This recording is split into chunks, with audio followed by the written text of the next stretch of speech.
serve in pickleball has often been underappreciated. In the past, it was seen merely as a formality, the shot that starts the point, that you shouldn't put too much stock in.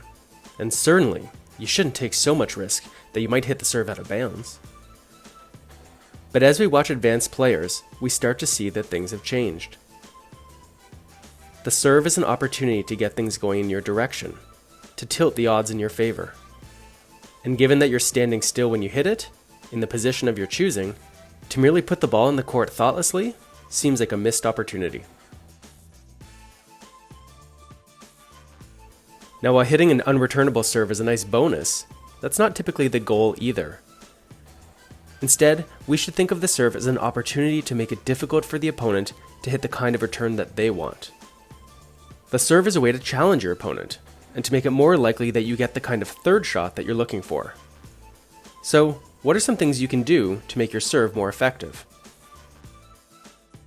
First, you can use your serve to exploit a weakness. If you think your opponent is weaker on one side of their body or another, using your serve to target that area is a relatively easy way to get the upper hand.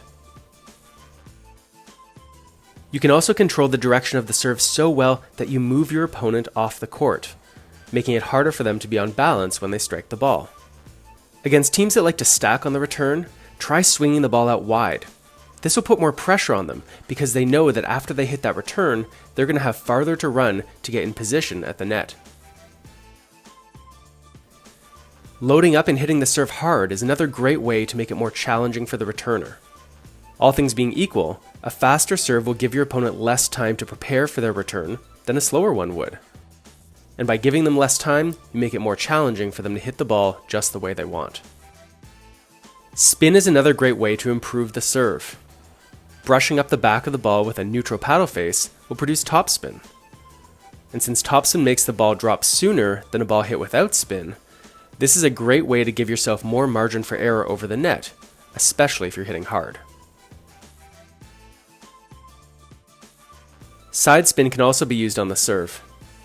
The benefit here is primarily that it can move the opponent off the court, or it can make them have a poor impact point if they don't judge the spin correctly. Of course, there's nothing wrong with just a good deep serve either. While it won't necessarily keep your opponents back at the baseline, it will make it that they have to run farther to get to the kitchen. And this longer distance to run makes it more likely that they'll play a slower return of serve to buy themselves the time they need to come forward. And that's good for you. Remember, the serve is very much about setting up a favorable third shot, and having more time to move and prepare for it is usually better than having less. From a technical perspective, there are a few keys to success.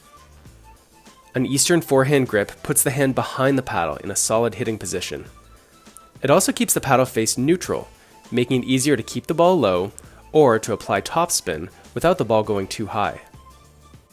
A forward impact point is important, and if you can use the strong parts of your body, like your legs and core, to do the work, power becomes easier.